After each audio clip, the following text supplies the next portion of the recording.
Faz aproximadamente 24 horas após o dump. A poeira está baixando aos poucos. Será que temos gatilho suficiente para formar fundo aqui e voltarmos a subir, quem sabe, para buscar a all-time high no Bitcoin? Vamos discutir hoje isso nesta análise. Infelizmente eu não pude trazer a atualização no dia de ontem devido a alguns problemas técnicos, mas não deixei de trazer a atualização aqui nos nossos canais abertos. Inclusive, a gente falou aqui no domingo antes do dump acontecer, quando o Bitcoin estava ali na casa dos 58 mil dólares, no suporte que eu havia mencionado para vocês na nossa última análise. Eu havia compartilhado aqui nos canais abertos que estava se desenhando um cenário de dump. O Bitcoin simplesmente estava cruzando a faixa de suporte sem dar nenhum gatilho de fundo e as altcoins fazendo o mesmo. Então era de se esperar que se a gente perdesse esses níveis de suporte ali de 58, 57, para mim era o suporte mais forte, a gente viesse buscar essa faixa aqui dos 53, 51 mil dólares, que era o nosso próximo nível de suporte, né? Eu havia comentado com vocês na nossa última análise que esse aqui não era meu cenário base, mas aquilo, o mercado é dinâmico, a gente precisa se adaptar conforme as novas informações que ele traz para a gente. Estava de olho para a gente segurar nesse suporte aqui em verde, em especial na casa dos 57, 58, mas a gente não deu gatilho e mostrou que a maior probabilidade é que a gente viesse nessa faixa inferior. Então a gente veio nessa faixa inferior e uma vez que a gente chegou aqui, apresentamos aqui um baita gatilhaço de fundo na minha visão. E a probabilidade de a gente formar esse cenário aqui que eu havia compartilhado com vocês, a gente após chegar nesse nível e voltar para agora romper o time high, acredito ser bem relevante, tá? Eu acredito aqui, relativamente falando, que a gente tem aqui uma possível onda 1, uma possível onda 2, uma possível onda 3, né? O alvo mais comum para a onda 3 é 1.618 da onda 1. Se a gente mede aqui o tamanho da onda 3, observe que ela foi exatamente ali no 1.68 da onda 1 e agora a gente está diante de uma possível onda 4. Bem, os alvos mais comuns para onda 4, quando a gente traça o Fibonacci do fundo da onda 2 até o topo da onda 3, está aqui entre o 0,236 e 0,5 de Fibo. Em teoria, não seria nada de outro mundo, até se a gente caísse para essa faixa dos 43 mil dólares, que é outro grande suporte, inclusive mais forte que esse onde a gente parou. Mas a gente já está numa área propícia para encontrarmos fundo e temos aqui um gatilhaço, um enorme volume de fundo. Eu sempre tento classificar os volumes no criptomercado, se é um volume de fundo, de início de tendência, de falso rompimento. E bem, quando a gente analisa o volume apresentado no dia de ontem, eu só consigo classificá-lo como um volume de fundo, tá? Eu tenho uns exemplos aqui que eu separei para vocês. Na alta entre 2020 e 2021 do Bitcoin, o ciclo de bull market anterior. A gente observa aqui por diversas vezes o Bitcoin nas correções apresentando aqui grandes volumes, né?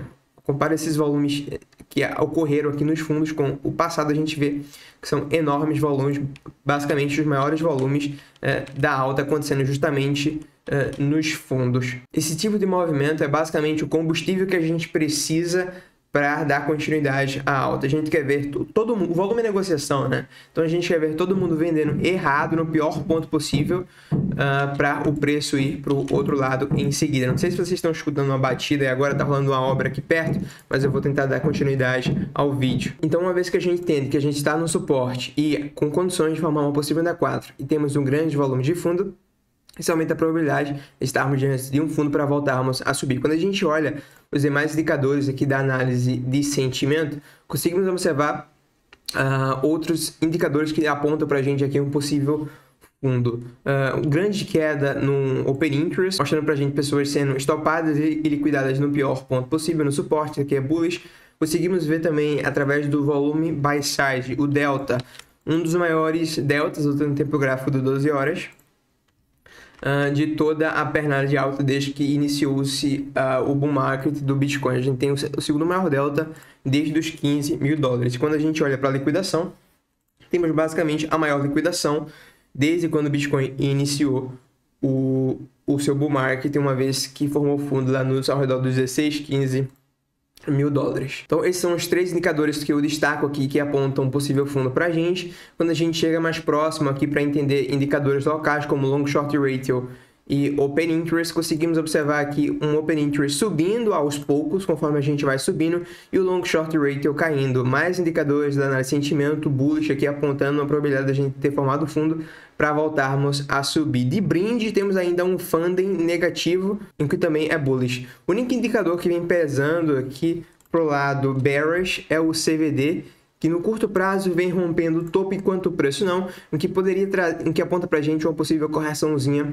local. Caso essa retração ocorra, eu vou estar de olho para um possível long no Bitcoin a favor da tendência de alta. É claro, eu vou estar analisando como é que vai estar ocorrendo essa retração, tá? É bem-vindo baixos volumes na retração aqui do mercado dinâmico. A gente desenha aqui sempre as buy zones, as sell zones, faixas em verdes, faixas em vermelho no gráfico, mas a gente precisa analisar o preço quando ele atinge essas regiões, beleza? Então, caso o Bitcoin retraia, possível long na retração, ali por volta de 0,5, 0,68 de Fibo. É interessante a gente confluir com a faixa que teve muita negociação aqui nessa faixa inferior. E uma vez que a gente subir, vamos ficar atento nas seguintes resistências, tá? Eu deixei marcado aqui no gráfico 59 mil dólares, arredondando, 60 mil dólares e 65 ali aproximadamente. Não são níveis aleatórios, tá? São faixas que tiveram muita negociação durante a pernada de baixa. Quando a gente analisa a pernada menor, aqui a gente observa que teve um destaque aqui para essa região dos 59 mil dólares, teve muita negociação. Quando a gente analisa um range um pouquinho maior, essa faixa onde teve negociação sobe ali para casa dos 60, um range um pouco maior. A faixa que teve muita negociação sobe ali para casa dos 65, tá? Então, são esses três níveis que eu vou estar atento aí como resistência para o Bitcoin. Deu destaque aqui para essa faixa dos 59, né? A primeira faixa de resistência, ela conflui com a antiga região que a gente estava encarando aí como suporte. É também ali os fundos anteriores e, querendo ou não, a faixa de resistência psicológica dos 60 mil dólares, correto? Antigo suporte, agora atual resistência. Mas, como um todo aqui, eu gosto do que a gente enxerga aqui para o Bitcoin. E para os que desejavam acumular o Bitcoin, eu vejo aqui uma ótima oportunidade de compra, pensando no prazo maior e até pensando num prazo menor também, eventualmente a gente fazendo essa retração, como eu comentei com vocês. Outro indicador de sentimento aqui é o Fear and Greed, tá? Me chamou bastante atenção o Fear and Greed em extremo medo e agora marcando 17 pontos. Mesmo quando o Bitcoin estava lá na casa lá dos 15 mil dólares por volta de janeiro de 2023, a gente não teve o Fear and Greed cair nessa casa dos 17, tá? Isso aí ocorreu em junho de 2022, faz bastante tempo.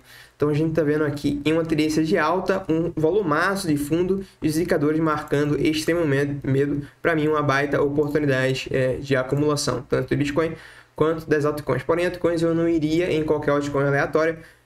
O ideal é dar prioridade às que estão em tendência de alta e aparentemente fazendo uma retração no prazo maior, ao invés de pegar altcoins que estão em tendência de baixa em todos os tempos gráficos. Beleza? Para finalizar, vamos dar uma passada aqui no S&P.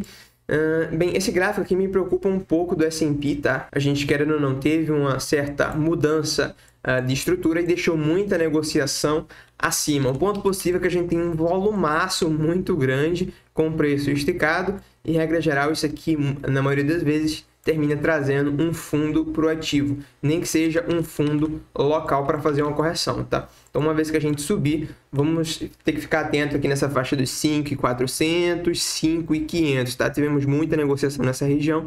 Essa faixa aí conflui com 0,568 de Fibo.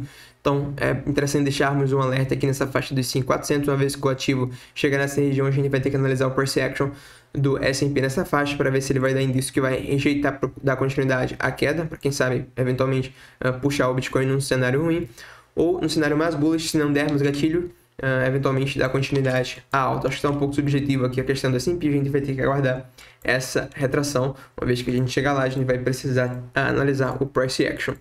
Beleza? Então, traders e investidores, por hoje é isso. Estou mais bullish no Bitcoin e eventuais retrações no curto prazo vejo como oportunidade. Beleza? Então, por hoje é isso. Pela sua atenção, meu muito obrigado. Dúvidas, críticas e sugestões, deixa aí nos comentários. Vejo você na próxima análise, no próximo vídeo.